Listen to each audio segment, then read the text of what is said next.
am happy to join with you today in what will go down in history as the greatest demonstration for freedom in the history of our nation.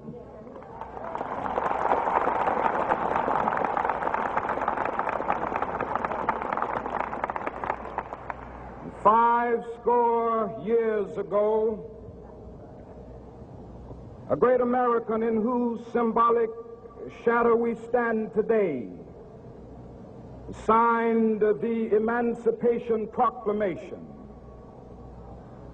This momentous decree came as a great beacon light of hope to millions of Negro slaves who had been seared in the flames of withering injustice. It came as a joyous daybreak to end the long night of their captivity. But 100 years later, the Negro still is not free. 100 years later,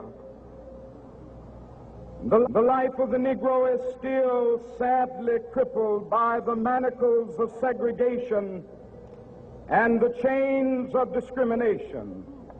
100 years later, the Negro lives on a lonely island of poverty in the midst of a vast ocean of material prosperity. 100 years later,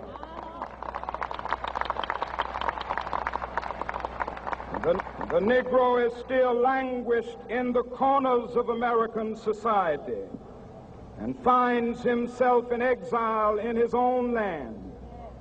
And so we've come here today to dramatize a shameful condition. In a sense, we've come to our nation's capital to cash a check. When the architects of our republic wrote the magnificent words of the Constitution and the Declaration of Independence, they were signing a promissory note to which every American was to fall heir. This note was a promise that all men, yes, black men as well as white men, would be guaranteed the unalienable rights of life, liberty, and the pursuit of happiness. It is obvious today that America has defaulted on this promissory note insofar as her citizens of color are concerned. Instead of honoring this sacred obligation, America has given the Negro people a bad check, a check which has come back marked insufficient funds.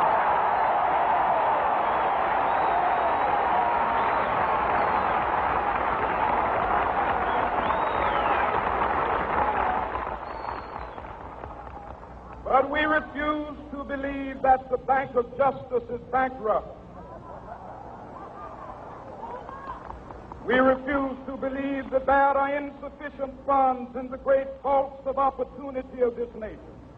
So we've come to cash this check, a check that will give us upon demand the riches of freedom and the security of justice.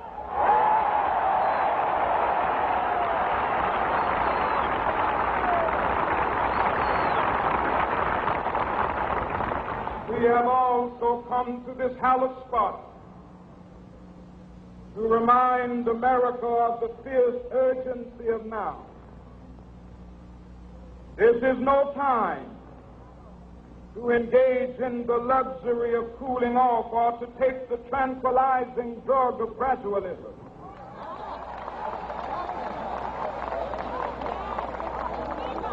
Now is the time to make real the promises of democracy. Now is the time to rise from the dark and desolate valley of segregation to the sunlit path of racial justice. Now is the time to lift our nation from the quicksands of racial injustice to the solid rock of brotherhood. Now is the time to make justice a reality for all of God's children. It would be fatal for the nation to overlook the urgency of the moment. This sweltering summit of the Negro's legitimate discontent will not pass until that is an invigorating autumn of freedom and equality. 1963 is not an end, but a beginning. Those who hope that the Negro needed to blow off steam and will now be content will have a rude awakening if the nation returns to business as usual.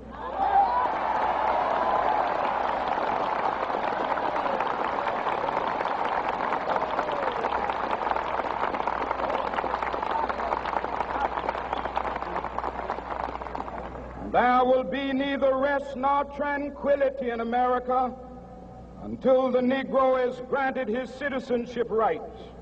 The whirlwinds of revolt will continue to shake the foundations of our nation until the bright day of justice emerges. But that is something that I must say to my people who stand on the warm threshold which leads into the palace of justice.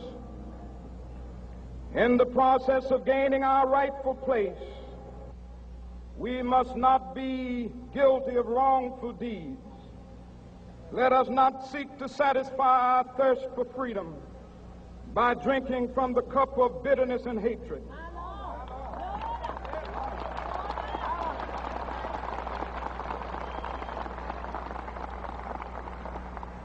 We must forever conduct our struggle on the high plane of dignity and discipline. We must not allow our creative protests to degenerate into physical violence.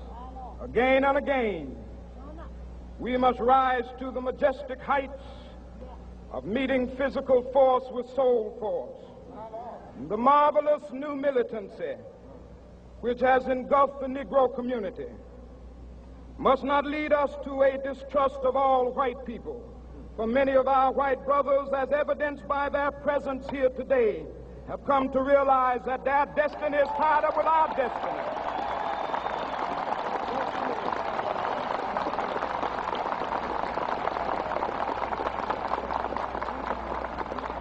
And they have come to realize that their freedom is inextricably bound to our freedom.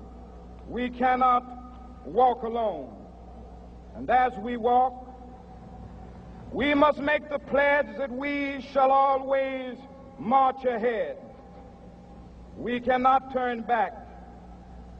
There are those who are asking the devotees of civil rights, when will you be satisfied? We can never be satisfied as long as the Negro is the victim of the unspeakable horrors of police brutality. We can never be satisfied as long as our bodies, heavy with the fatigue of travel, cannot gain lodging in the motels of the highways and the hotels of the cities.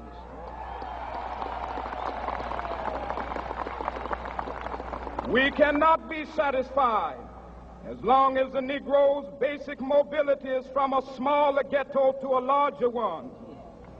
We can never be satisfied as long as our children are stripped of their selfhood and robbed of their dignity by signs stating for whites only.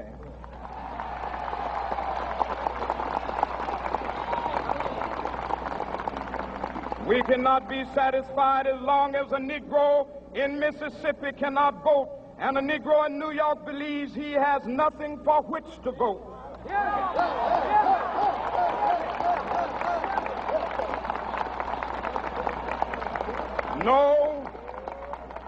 No, we are not satisfied, and we will not be satisfied until justice rolls down like waters and righteousness like a mighty stream.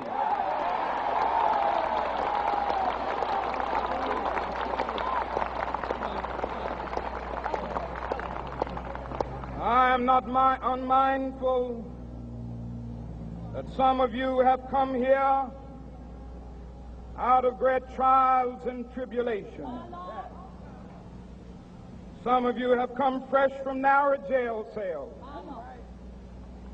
Some of you have come from areas where your quest for freedom left you battered by the storms of persecution and staggered by the winds of police brutality.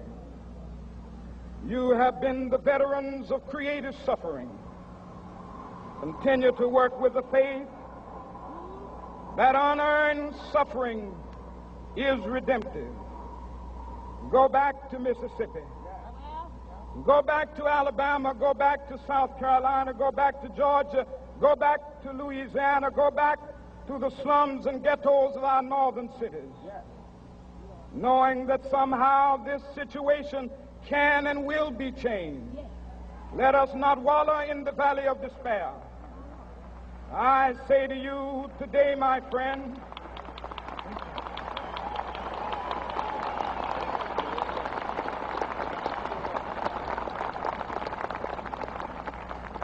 so even though we face the difficulties of today and tomorrow, I still have a dream. It is a dream deeply rooted in the American dream. I have a dream that one day this nation will rise up and live out the true meaning of its creed. We hold these truths to be self-evident, that all men are created equal.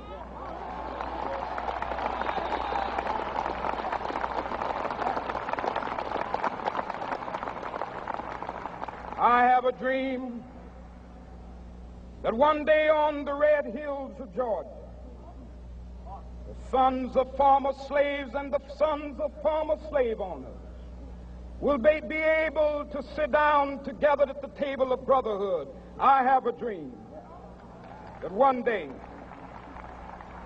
even the state of Mississippi, a state sweltering with the heat of injustice, sweltering with the heat of oppression, will be transformed into an oasis of freedom and justice. I have a dream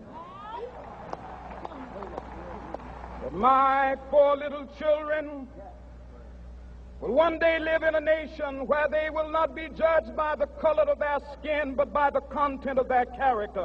I have a dream today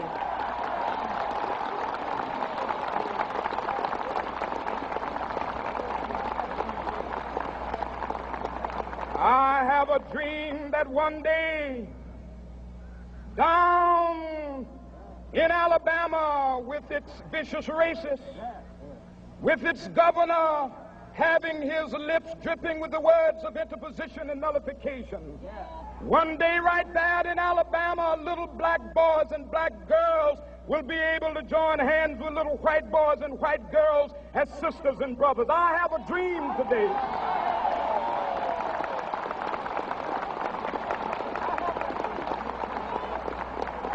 I have a dream that one day every valley shall be exalted, and every hill and mountain shall be made low, the rough places will be made plain, and the crooked places will be made straight, and the glory of the Lord shall be revealed, and all flesh shall see it together. This is our hope. This is a faith that I go back to the South with. With this faith, we will be able to hew out of the mountain of despair a stone of hope. With this faith, we will be able to transform the jangling discords of our nation into a beautiful symphony of brotherhood. With this faith, we will be able to work together, to pray together, to struggle together, to go to jail together, to stand up for freedom together, knowing that we will be free one day. This will be the day. This will be the day when all of God's children will be able to sing with new meaning, my country, tears of thee. Sweet land of liberty, of thee I sing. Land where my fathers died, land of the pilgrim's pride. From every mountainside, let freedom ring. And if America is to be a great nation, this must become true. And so let freedom ring. From the prodigious hilltops of New Hampshire, let freedom ring.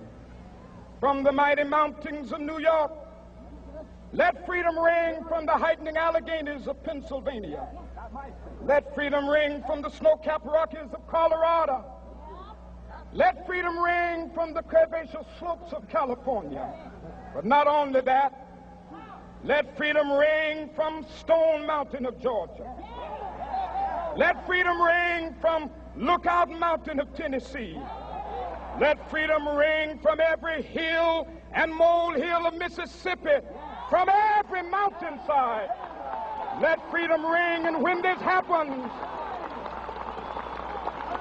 and when we allow freedom ring, when we let it ring from every village and every hamlet, from every state and every city, we will be able to speed up that day when all of God's children, black men and white men, Jews and Gentiles, Protestants and Catholics, will be able to join hands and sing in the words of the old Negro spiritual, free at last, free at last. Thank God Almighty, we are free at last.